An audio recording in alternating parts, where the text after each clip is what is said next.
स्वागत है बच्चों आप सभी का आपके अपने चैनल नॉलेज विद आरजू में। आज हम लोग दुर्वा पुस्तक से जो हिंदी की किताब है उसमें पांचवा चैप्टर नाटक में नाटक को पढ़ेंगे। इसमें हम लोग देखेंगे कि जो लेखक हैं वो किस तरह से एक नाटक पे नाटक होता हुआ दिखाएंगे और नाटक जब करते हैं तो कलाकार की क्या मनोदशा होती है, क्या घबराहट होती है, किस तरह से वो अपने नाटक को अंजाम देते हैं, अपने जो किरदार है उसको निभाते हैं और निभाने में कौन कौन सी कठिनाइयाँ पेश आती है, उन सबको इस नाटक के द्वारा लेखक ने समझाने की पूरी कोशिश की है। तो आइए बच्चों हम लोग पहले नाटक में नाटक पाठ को पढ़ेंगे और उसको समझेंगे। नाटक में नाटक। राकेश का मन तो कर रहा था कि बिना पूरी तैयारी के नाटक नहीं खेलना चाहिए, और जब नाटक में अभिनय करने वाले कलाकार भी नए हों, मंच पर आकर डर जाते हों, घबरा जाते हों और कुछ बुद्धू भी हों, तब तो अधूरी तैयारी से खेलना ही नहीं चाहिए।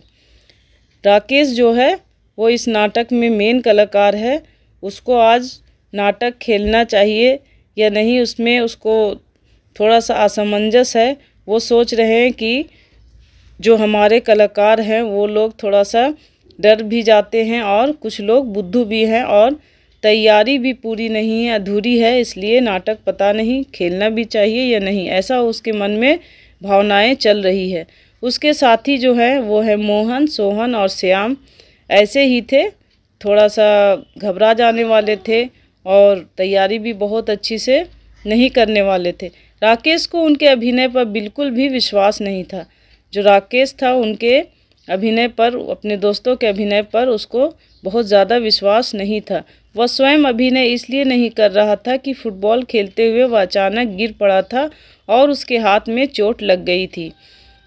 अब हम लोग सोच रहे हैं कि राकेश क्यों नहीं खेल रहा था। राकेश इसलिए अभिनय नहीं कर रहा है क्योंकि वह जब फुटबॉल खेल रहा था तो गिर गया था और उसके हाथ में चोट लग गई थी, इसलिए वह हाथ को पट्टी में लपेटकर गर्दन के सहारे लटकाए रखना उसको पड़ रहा था। आगे देखते हैं। नाटक खेलना बहुत आवश्यक था। मोहल्ले की इज्जत का सवाल था। मोहल्ले के बच्चों ने मिलजुल कर फालतू पड़े एक छोटे से सार्वजनिक मैदान में दूब व फूल पौधे लगाए थे। वहीं एक मंच भी बना लिया था। राकेश की योग्यता पर सबको बहुत विश्वास भी था। राकेश जो था वो उसका कहना था कि नाटक खेलना मेरे लिए आवश्यक था, यानी बहुत ज़रूरी था, क्योंकि यह नाटक जो था वह मोहल्ले की इज्जत का सवाल बन गया था। मोहल्ले के बच्चों ने मिलजुल कर जो एक छोटा सा सार्वजनिक मीन्स सभी लोगों का, किसी का अपना नहीं, जहाँ सभी लोग खेल सकते हैं वो मैदान को हम लोग सार्वजनिक मैदान कहते हैं। वहीं पे बच्चों ने फूल पौधे लगाए थे, वहीं पर एक मंच बना लिया था और वहीं पर वो अभिनय करने वाले थे। राकेश की योग्यता पर सबको बहुत विश्वास था। राकेश जो था वो बहुत ही अच्छा कलाकार था और सभी लोग उस पर बहुत भरोसा करते थे। विश्वास मीन्स बच्चा, इसका अर्थ हुआ भरोसा।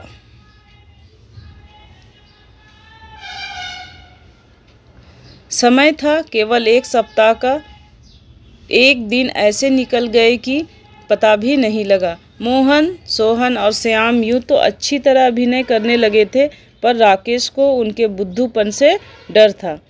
फिर ये लोग जब अभिनय का अभ्यास करने लगे तो ये लोग अभिनय करना सीख गए थे, लेकिन राकेश जो है उनको श्याम के बुद्धूपन पर थोड़ा सा डर था।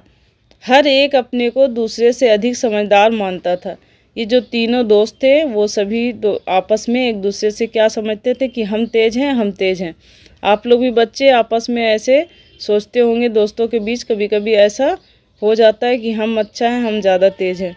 हर एक अपने को दूसरे से अधिक समझदार मानता था, इसलिए यह भूल जाता था कि वह कहाँ क्या कर रहा है। बस कहने से मतलब, उन लोग को ये नहीं मालूम रहता था कि वो क्या कर रहे हैं, क्या कह रहे हैं। बस इतना था कि हम तेज हैं, हम बड़े हैं, हम समझदार हैं, ये साबित करना है।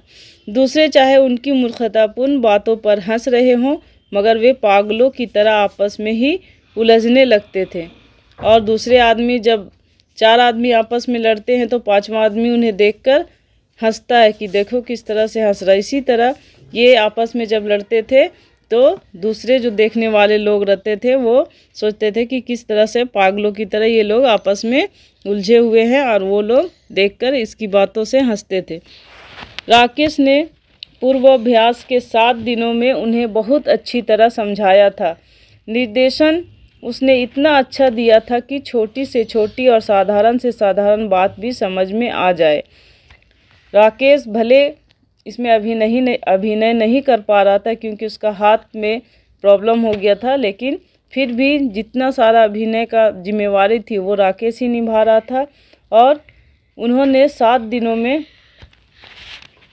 बहुत अच्छी तरह से अभिनय का अभ्यास करवा दिया था। और साधारण मीन्स मामूली से मामूली बात भी उन लोगों को समझा दी गई थी। खैर, प्रदर्शन का दिन और समय भी आ गया। राकेश साज सज्जा कक्ष में खड़ा सबको खास हिदायतें फिर से दे रहा था। और इस तरह से 7 दिन बीत गए और अभिनय करने का समय भी आ गया। और राकेश अब क्या कर रहा है, साज सज्जा कक्ष में खड़ा, जहाँ पर नाटक शुरू होने वाला था वहाँ पे वो स्टेज पे खड़ा होकर सभी को हिदायतें दे रहा था कि किस तरह से किसको अपना अपना अभिनय करना है। मोहन बोला, मेरा तो दिल बहुत ज़ोरों से धड़क रहा है।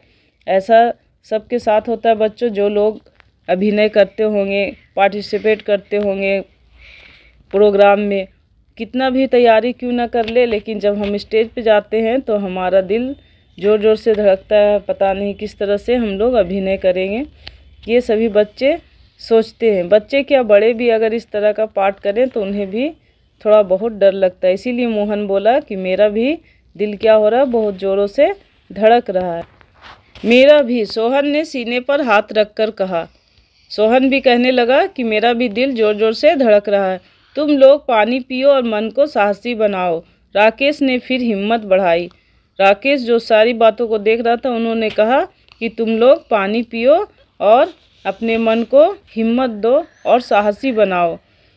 जैसे तैसे अभी तक तो ठीक ठाक हो गया। अभिनेता मंच पर आ गए, पर्दा उठा। अब सभी लोग, जो मोहन सोहन थे, सभी लोग मंच पे आ गए। सभी चीज़ ठीक ठाक था और पर्दा उठा।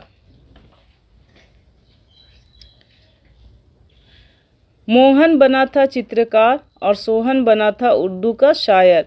नाटक में दोनों दोस्त होते हैं। चित्रकार कहता है उसकी कला महान, शायर कहता है उसकी कला महान। श्याम बनता है संगीतकार। वह उनसे मुलाकात करने उनके उस स्थान पर आता है जहां वे यह बहस कर रहे हैं। बजाय इसके कि वह नए नए मित्रों से मधुर बातें करे, बड़े छोटे के इस विवाद में उलझ जाता है। वह कहता है संगीतकार की कला महान। मोहन जो है वो चित्रकार बना था, सोहन जो था वो उर्दू का शायर था। और नाटक में दोनों दोस्त थे। और चित्रकार कहता है कि उसकी कला महान है, शायर भी कहता है उसकी कला महान है। और श्याम जो है वो संगीतकार बनता है और उन लोगों से, मोहन और सोहन से, जो शायर थे और चित्रकार थे, उनसे मिलने के लिए उसके स्थान पर आता है जहां वह बहस कर रहे हैं। अब क्या हुआ कि बजाय जो श्याम है अपने मोहन और सोहन से मित्रतापूर्ण बातें करने के, मधुर बातें, मधुर मीन्स एकदम सुरीली मीठी बातें, तो इस तरह की मीठी बातें करने के बजाय क्या हुआ कि ये तीनों भी अपने आप में उलझ गए। संगीतकार भी कहने लगा कि मेरी कला महान है। अभी तक अभिनय अच्छी तरह चल रहा था, सबको अपना अपना पाठ याद आ रहा था। तब सब ठीक ठाक अभिनय करते चले जा रहे थे। अचानक श्याम पाठ भूल गया। श्याम जो है संगीतकार बना था। अभी तक सभी लोग ठीक से अपने अपने अभिनय को, अपने अपने संवाद को बोल रहे थे और कर रहे थे, लेकिन अचानक से क्या हुआ कि श्याम जो है अपना अभिनय भूल गया, अपना पाठ ही भूल गया कि उसको बोलना क्या है।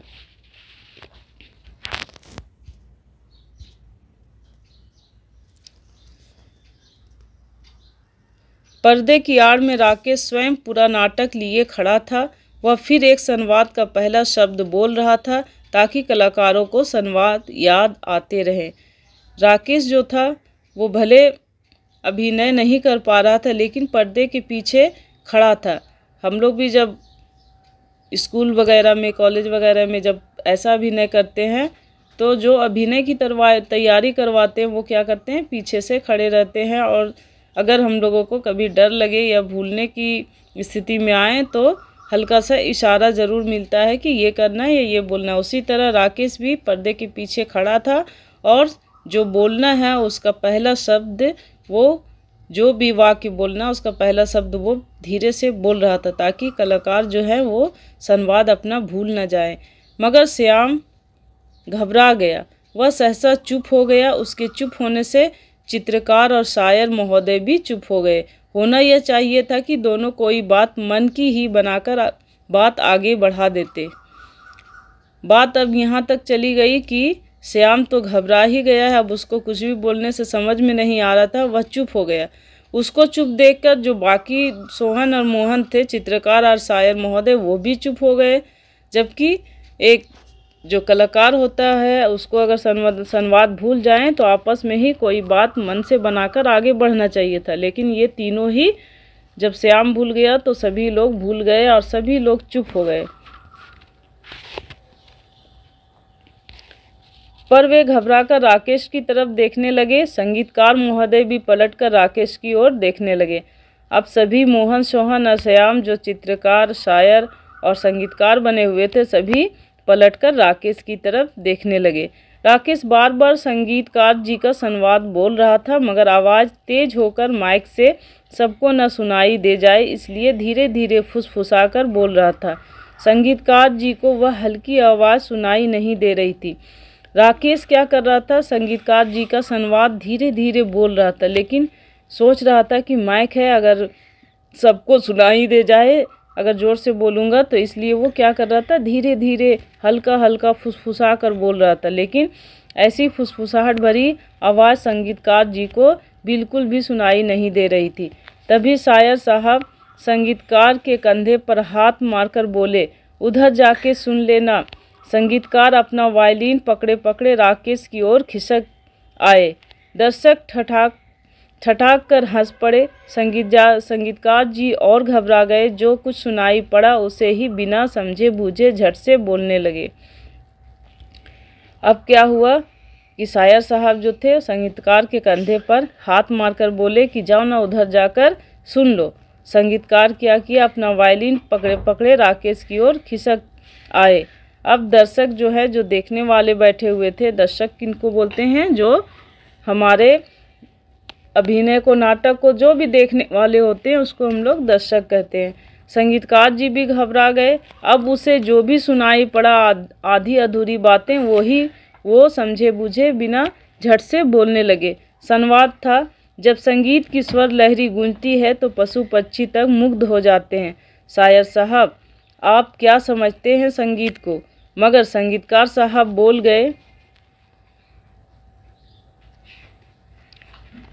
यूं। अब देखिए बोलना क्या था और संगीतकार जी क्या बोले। संगीतकार जी इस तरह से बोल गए, जब संगीत की स्वर लहरी गूंजती है तो पशु पक्षी तक मुंह की खा जाते हैं। गाजर साहब, आप क्या समझते हैं हमें? शायर साहब तपाक से बोले, तुम्हारा सर गाजर साहब हूँ मैं। दर्शक फिर ठठाक कर हंस पड़े। अब जैसे ही शायर साहब को संगीतकार साहब ने गाजर साहब कहा तो इन्हें गुस्सा आ गया और उन्होंने कहा कि तुम्हारा सर, मैं गाजर साहब हूँ क्या? ऐसी ही संवाद को सुनकर दर्शक फिर से क्या हुए, जोर जोर से हंसने लगे। ठठाक कर हंसना मीन जोर से हंसना। चित्रकार महोदय ने मंच पर सूझ और अक्लमंदी दिखाने की कोशिश की। इनका मतलब है आपकी शायरी गाजर मूली है और आप गाजर साहब हैं, सो इनकी कला महान है, मगर मेरी कला इनसे भी महान है। अब वो बोलने लगे चित्रकार साहब कि इनकी कला तो ज़रूर महान है, लेकिन इससे बड़ी मेरी कला महान है। राकेश दांत पीस रहा था, उसकी सारी मेहनत पर पानी पड़ गया था, पर इस तरह बात संभालते देखकर कुछ शांत हुआ। इस बार शायर साहब बुद्धूपना दिखा बैठे। गुस्सा होकर बोले, तूने भी गलत बोल दिया। मुझे गाजर साहब कहने की बात थी क्या? और मेरी शायरी गाजर मूली है। तो तेरी चित्रकला झाड़ू फेरना है, पोतना है, झक मारना है। अब जो शायर साहब थे उससे और भी ज़्यादा गुस्सा आ गया कि इन्होंने भी मेरा मजाक उड़ा दिया और बोल दिया गाजर साहब, और मेरी शायरी को गाजर मूली बोल दी। तो गुस्से में आकर उन्होंने चित्रकार को कहा कि तेरी चित्रकला क्या है, झाड़ू फेरना है, पोतना है। चित्रकार महोदय ने हाथ उठाकर कहा, देख मुंह संभाल कर बोल। अब चित्रकार को और ज़्यादा गुस्सा आ गया क्योंकि उसकी चित्रकारी की इन्होंने झाड़ू फेरना और पोतना कह दिया। दर्शक फिर जोर से हंस पड़े। जो वहाँ देख रहे थे अभिनय को, नाटक को, वो फिर से जोर जोर से हंस पड़े। राकेश घबरा रहा था, गुस्सा भी आ रहा था उसे और रोना भी। सारी इज्जत मिट्टी में मिल गई। अब राकेश जो है सो दिल से थोड़ा घबराने लगा और गुस्सा भी उसको आ रहा था और लग रहा था कि अब हम रो दे, क्योंकि उसकी सारी इज्जत क्या हुई, मिट्टी में मिल गई। राकेश को ऐसा महसूस हो रहा था।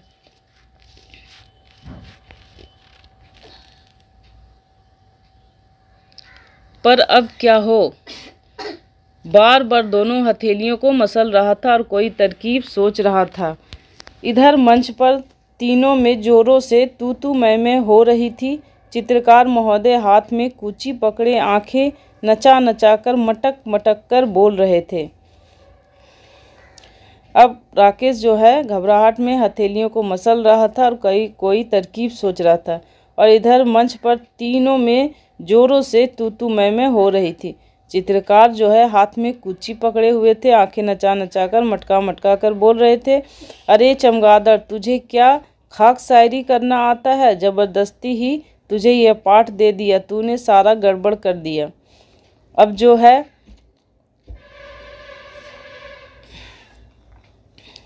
शायर साहब को क्या कहा जा रहा है? चमगादड़, बुरा तुम्हें कुछ नहीं आता है, तूने सब कुछ गड़बड़ कर दिया। मुझे चमगादड़ कहता है? अरे आलू बुखारे, शायरी तो मेरी बातों से टपकती है। तूने कभी टूथ ब्रश के अलावा कोई ब्रश उठाया भी है? यहाँ चित्रकार बना दिया तो सचमुच ही अपने को चित्रकार समझ बैठा।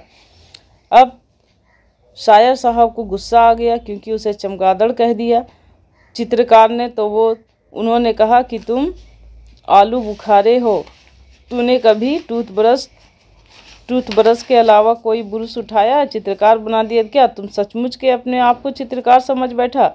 दर्शक हंसी से लोटपोट हुए जा रहे थे। संगीतकार महोदय कभी उन दोनों लड़ते कलाकारों की ओर हाथ नाचाते और कभी दर्शकों की ओर। तभी तेजी से राकेश मंच पर पहुंच गया। सब चुप हो गए, सकपका गए। राकेश पहुंचते ही एक कुर्सी पर बैठते हुए बोला, आज मुझे अस्पताल में हाथ पर पट्टी बंधवाने में देर हो गई तो तुमने इस तरह रिहर्सल की है? जोर जोर से लड़ने लगे। अभिनय का दिन बिल्कुल पास आ गया है और हमारी तैयारी का यह हाल है। अब राकेश आकर मंच को थोड़ा सा संभालने की कोशिश किया और उन्होंने पहुंचते ही कुर्सी पर बैठ गया और बोला कि तुम लोग, हम पट्टी बंधाने चले गए तो तुम लोग रिहर्सल इस तरह से कर रहे हो, जोर जोर से लड़ने लगे हो। अभिनय का दिन बिल्कुल पास आ गया और हमारी तैयारी का यह हाल है। चित्रकार महोदय ने इस समय अक्लमंदी दिखाई, बोले, हम क्या करें डायरेक्टर साहब, पहले इसी ने गलती की। राकेश बात काटकर बोला, अरे तो मैंने कह नहीं दिया था कि रिहर्सल में ही यह सब मानकर चलो कि दर्शक सामने ही बैठे हैं। अगर गलती हो गई थी तो वहीं से दोबारा रिहर्सल शुरू कर देते। यह क्या कि लड़ने लगे, सब गड़बड़ करते हो। राकेश बात को काटकर बोलने लगा कि रिहर्सल में ही हमने कहा था कि मान लो कि दर्शक सामने बैठे हैं और अगर गलती हो गई तो क्या हुआ, दोबारा से तुम वहाँ से रिहर्सल शुरू कर दो, लड़ने क्यों लगे हो, सब गड़बड़ करते रहते हो। बात राकेश ने बहुत संभाल ली थी। पर्दे की आड़ में खड़े अन्य साथी मन ही मन राकेश की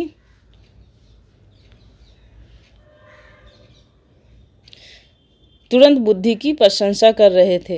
राकेश जाकर मंच को संभाल लिया और जब मंच संभल गया तो जितने भी साथी पीछे खड़े थे वो राकेश की तुरंत बुद्धि, माने जो तत्काल बुद्धि का इस्तेमाल करना चाहिए, उस बुद्धि को देखकर बहुत ही प्रशंसा करने लगे। यानी प्रशंसा मीन्स तारीफ करने लगे। दर्शक सब शांत थे, भौचक्के थे। वे सोच रहे थे कि यह क्या हो गया। वे तो समझ रहे थे कि नाटक बिगड़ गया, मगर यहाँ तो नाटक में ही नाटक था। दर्शक लोग सब क्या हो गए, अब राकेश के आने के बाद शांत हो गए और सोचने लगे कि ये क्या हो गया। हम लोग तो समझ रहे थे कि नाटक बिगड़ गया है, मगर यहाँ तो नाटक में ही नाटक था, उसकी रिहर्सल ही नाटक था। उन्होंने समझा कि जो वो रिहर्सल कर रहे थे वही उसका नाटक था। मानो इस नाटक में नाटक की तैयारी की कठिनाइयों और कमजोरियों को ही दिखाया गया था। अब सब समझने लगे कि एक आदमी जब नाटक की तैयारी करता है, रिहर्सल करता है, तो किस तरह से दर्शक स्टेज पर आने पर, मंच में आने पर उसे किस तरह की कठिनाई पेश आती है, किस तरह की कमजोरी उसकी नज़र आने लगती है, इन सब को दिखाया गया है। राकेश कह रहा था, देखिए हमारे नाटक का नाम है बड़ा कलाकार, और बड़ा कलाकार वह है जो दूसरे की त्रुटियों को नहीं, अपनी त्रुटियों को देखे और सुधारे।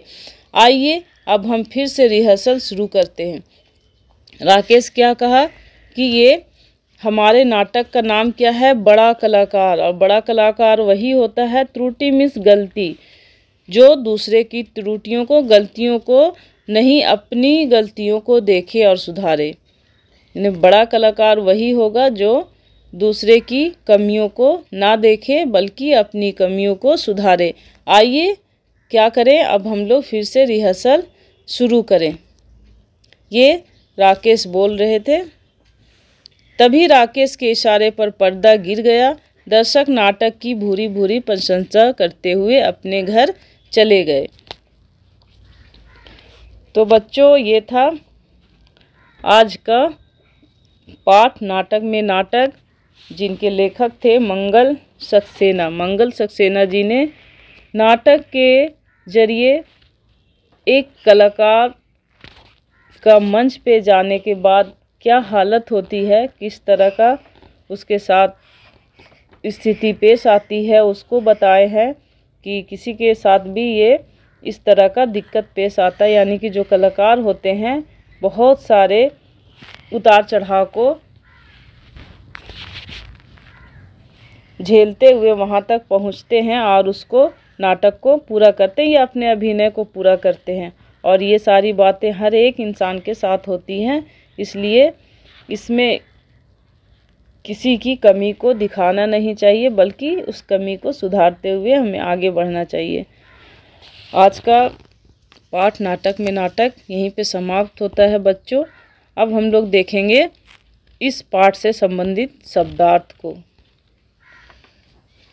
इसे बच्चों आप लोग कॉपी पे लिख लेंगे और इसको याद भी करेंगे। अभी जो 8वां बोर्ड का एग्ज़ाम होने वाला है वो आप लोग का वस्तुनिष्ठ प्रश्न आएंगे और उसमें आपसे बहुत सारे शब्दों का अर्थ भी पूछा जाता है और ये इसी पाठ की किताब से ही लिया रहता है।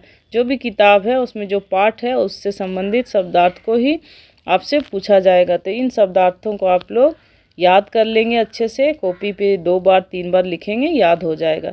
देखिए शब्दार्थ है निर्देशन। निर्देशन का अर्थ है संवाद, बोलने और अभिनय आदि का तरीका बताना। निर्देशन माने जो निर्देशन दे रहा निर्देशक है वो क्या करता है, हमें बताता है कि हमें किस तरह से अपने संवाद को बोलना है या किस तरह से हमें अभिनय करना है। प्रदर्शन, प्रदर्शन का अर्थ होगा दिखलाना। हिदायत, हिदायत मीन सावधानी बरतने हेतु निर्देश, कि हमें कोई काम करने से पहले कौन कौन सी सावधानी बरतनी है उस चीज़ को बताना ही हिदायत होता है। बजाय, बजाय का अर्थ है अलावा, इसके भी अलावा। पाठ, पाठ का अर्थ होगा भूमिका, कि हम कौन सी भूमिका निभा रहे हैं या अदा कर रहे हैं। आड़, आड़ मीन्स किसी की ओट में। सहसा, सहसा का अर्थ होगा अचानक, एकदम अचानक। नाहक, नाहक का अर्थ है बिना मतलब का। फुसफुसाकर, फुसफुसाकर अर्थ है धीरे से बोलना। सूझ, सूझ का अर्थ है समझ। अक्लमंदी, अक्लमंदी का अर्थ है होशियारी, बुद्धिमानी। दांत पीसना, दांत पीसना का अर्थ है गुस्सा करना। पोतना, पोतना का अर्थ है रंगना। मुंह संभाल कर बोलना अर्थात सोच समझ कर बोलना। इज्जत, मिट्टी में मिलना अर्थात इज्जत बर्बाद होना। तरकीब, अर्थ है उपाय। तू तू मैं होना अर्थात कहा सुनी होना।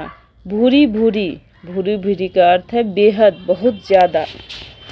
बच्चों, आज का पाठ और शब्दार्थ यहीं पे समाप्त होता है। आप लोग सभी इसे कॉपी पर लिख लेंगे और लिखने के बाद इसे याद करेंगे और पाठ को भी अच्छी तरह से पढ़ेंगे और समझने की पूरी तरह कोशिश करेंगे। इसके बाद हम लोग इस पाठ से संबंधित प्रश्नों को देखेंगे और उसे लिखेंगे भी, प्रश्न उत्तर लिखेंगे। फिर हम लोग मिलेंगे अगले सेशन में और अगले सेशन में हम लोग प्रश्न उत्तर करने के बाद कुछ नए बातों को जानेंगे।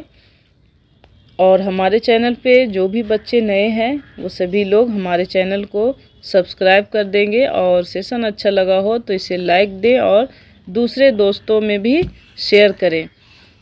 फिर मिलेंगे बच्चों, तब तक के लिए धन्यवाद।